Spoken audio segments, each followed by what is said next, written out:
Esto es Más Tertulia, series comunes, hablando de todo. Bien, esta es una segunda parte con Marco Cordori, va con el número 15 para el Congreso con el Partido Nacionalista. Esta parte viene anunciado por... Y estas son preguntas al azar. Voy a escoger la primera pregunta. ¿Cuál es tu principal motivación para entrar al Congreso? Eso yo lo estaba pensando mucho. En un comienzo pensaba que era una cuestión de... Leía historia y me indignaba y decía yo, quiero hacerlo, o sea, que no pase lo que sucedía en los libros de historia. Esa historia personal la traduje y me di cuenta que era porque yo quería proteger, o sea, la necesidad o esa ansia de querer proteger a la gente que está a merced de políticos que hacen mal. La mayor cantidad de temas que veo son cuestiones de discriminación a poblaciones vulnerables. Es injusto que mucha gente no tenga casi nada y, digamos, como hace poco salió un gráfico, ¿no? El top 1% del Perú, que en un comienzo dijeron que ganaba el 42% de la riqueza, pero al final Claro. dijeron, no es 42, es 24. Oye, pero ¿cuál es la cuarta parte? No pasa Es nada la cuarta entonces. parte. Se cambiaron las cifras, ¿no? Entonces, había una frase que yo tenía en el Twitter, que la cambié, pero que decía algo así como que para el 70% una esperanza y para el 30% una advertencia. Quiero de alguna manera contribuir a que la desigualdad disminuya y si es posible erradicarla. Hay que entender que o sea, él es militar. El libro que sacaron, que era una entrevista que le hicieron, del levantamiento de Locumba al candidato a la presidencia. Ahí con un grupo de tenientes formaron una logia etnocacerista, y el etnocacerismo viene de una doctrina militar que tiene como figura Cáceres, que las Fuerzas Armadas estén más orientadas hacia una cooperación con el pueblo para derrotar al enemigo, porque eso fue Cáceres, ¿no? En cambio, la doctrina que estaba rigiendo en ese momento era, o sea, si tú detectabas que había, digamos, o tenías la sospecha de que había terroristas en una población, eliminadas al pueblo. Entonces eso era convertir a las Fuerzas Armadas en mercenarias. Iba a causar una desconfianza y iba a haber un quiebre del pueblo con sus Fuerzas Armadas. Entonces discutieron mucho eso y se pusieron. Y en uno de eso, a Ollanta lo llaman al hospital militar y es como si yo te digo ahorita, tú tienes tuberculosis y tenemos que operar. Entonces, o sea, ¿por qué? Pues porque él era un elemento que no les gustaba pues a los mandos altos. Entonces, o sea, casi lo matan. Cuando hice ese levantamiento y se fue, salió del cuartel, cayó el régimen, él se entregó, o sea, fue al rey Felipe, se entregó, le decían, huya, y él dijo, no, yo me voy a entregar. Al final, Paniagua, ¿no? Hubo una amnistía, y él, o sea, el caso de él se reincorporó, pero nunca más le dieron mando de tropa, porque sabía, o sea, la gente en el ejército sabían de que si le daban mando de tropa, o sea, su liderazgo les iba a ser adverso a ellos. Entonces lo mandaron de agregado a Francia y después a Corea. El juez Carguancho, Concepción Carguancho le da prisión prometida, él no se larga, él va y va al Poder Judicial y dice, ya, acá estoy para cumplir la sentencia. Me parece injusta, pero estoy acá para cumplir la sentencia.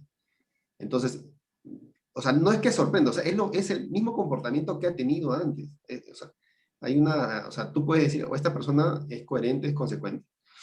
Después, obviamente, lucharon judicialmente y se revocó. Se decía que eso había sido como una cortina de humo para tapar la huida de Vladimiro. ¿No? Claro, que O ya sea, me tú lo haces una acción de distracción para que no sepan tu acción o tu otra acción, que es digamos, la que va acorde con la estrategia. O sea, esta cortina de humo es una táctica. Pero en ese caso no se cumplía eso, porque o sea, fechas. porque la acción ya era pública. O sea, sucedió y él ya estaba en marcha. O sea, no había manera de saber que el otro se había fugado. Cuando él decidió postular, recién le vienen los juicios. Le viene el juicio de madre mía, le vienen investigaciones y también empiezan a decir, no, que lo que hizo era una cortina de humo. El problema ahí es que cuando cuando se pasa a segunda vuelta, o sea, se mantiene toda la propuesta inicial de cambio de constitución, etcétera. Entonces, digamos, ponte que tengas 40% de votos. Tú necesitas 10 u 11% de votos para ganar. Pero ese 10 u 11 son gente que no ha votado por tu propuesta. Para convencerlos, tú tienes que decir, primero saber qué es lo que piensan o cómo lo piensan, qué duda tienen de ti y de acuerdo a eso despejarlas. Entonces, en la campaña de segunda vuelta tú te das cuenta que tienes que ceder en algunas cosas. Decir, bueno, ya no voy a hacer esto, digamos, o lo atenúo o lo quito. Eso no se hizo en el 2006. Si yo no le voy a dar al Perú lo que necesita y solo le voy a dar lo que quiere, eso no es un juego un poco desequilibrado, entonces no va a avanzar el país. Sí, o sea, es una forma de verlo, claro. Pero Y al por final eso eso es lo que por eso te hizo, decía. al final eso es lo que hizo Llanta, pues, ¿no? Para ganar en el 2011. En parte sí y en parte no. O sea, en parte sí, ¿por qué? Porque en el 2006 no hubo ninguna sesión, nada. Entonces, llegó la segunda vuelta y la mayoría votó por Alan García, porque él sí cedió. En el 2011, con esa experiencia, dijeron ya. Y, y los aliados de la izquierda, ¿no? De los que se llaman izquierda, que ayudaron en el plan, también dijeron, o sea, tú no vas a ganar con el plan de la gran transformación en segunda vuelta. O sea, en primera vuelta nos ha llegado hasta 30 y tantos por ciento. Necesitamos hacer un plan mínimo, o sea, compromisos. Porque ahí decían, no, que voy a entrar Ollanta y va a cerrar los medios de comunicación. Entonces, Ollanta, ¿qué hizo?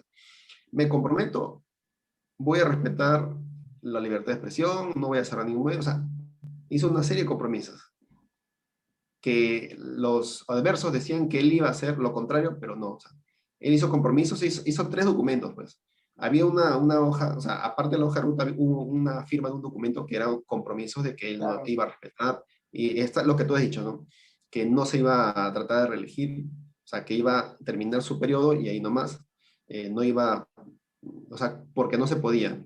Pero la gente igual tenía miedo de que, algunos tenían miedo de que él tratase de hacer algo para mantenerse en el poder. Entonces él firmó un compromiso, ya. Ya después vino el tema de la hoja de ruta, que no es otra cosa que el plan de la gran transformación resumido. Algunas cosas se han quitado, por ejemplo, el cambio de constitución se quitó, porque la gente no quería eso en ese momento. Pero no implicaba de que no ibas a buscar la manera de solucionar los problemas. No lo vamos a poner como un compromiso porque la gente no quiere, entonces le debemos decir, ya, no vamos a hacer cambio de constitución, pero haremos algunas reformas constitucionales, y es lo que se avanzó, digamos, en el gobierno. La hoja de ruta no es otra cosa que el plan, pero resumido. Era para convencer a los indecisos. Obviamente no vas a convencer a la gente que votaba por Keiko, porque nunca la vas a convencer. O sea, ellas tienen otra forma de pensar. Era el plan de 2006. En la gran transformación también hubo un cambio, porque uno hace un plan de acuerdo a un espacio y a un contexto histórico. Después de 5 años cambia el contexto, porque un gobierno siempre hace cambios y también la sociedad cambia. Y después al 2016 también hay cambios, y ahora para el 2021 hay otros cambios. Entonces, si uno compara los planes, uno puede notar que las propuestas cambian debido a que ha habido cambios en la sociedad. Ahorita, digamos, sería más factible el tema del cambio de la Constitución, porque debido a toda la crisis política que hemos tenido, eh, muchas personas ya no lo ven tan riesgoso. O sea, dicen, estamos tan mal que no lo veo tan mal que cambie la constitución, porque puede ser que mejore la cosa. También lo ven como Entonces, una solución. hay más gente que está a favor. Claro, es que hay más gente que ahora ya no tiene tanto miedo a que cambie la constitución. Antes sí había mucha gente, porque todo era, digamos, calma. No había tanta crisis. Claro. Ahora sí hay bastante. En tu caso, personal, ¿qué mecanismo de defensas tienes como para decir que esta persona va a entrar a política, va a entrar limpio y va a salir limpio? Y si entra de congresista, no va a salir con grandes contratos, con su familia no estuvo trabajando ahí, no va a salir con enriquecimiento, o sea, o que sí hizo bien su trabajo, que no vendió su voto para algunas cosas. ¿Qué garantías hay contigo de que sí tu voluntad es buena? ¿Qué te fortalece para que luego el sistema no te corrompa? Porque uno puede entrar con muy buenas intenciones, ahorita yo puedo Claro. querer todo, hacer todo, pero entras y o te amedrentan, te amenazan, o te cambian una jugada y y caes. También eso estaba pensando, ¿no? Yo diría que son tres cosas en general. Es igual. Un like, si les gustó también.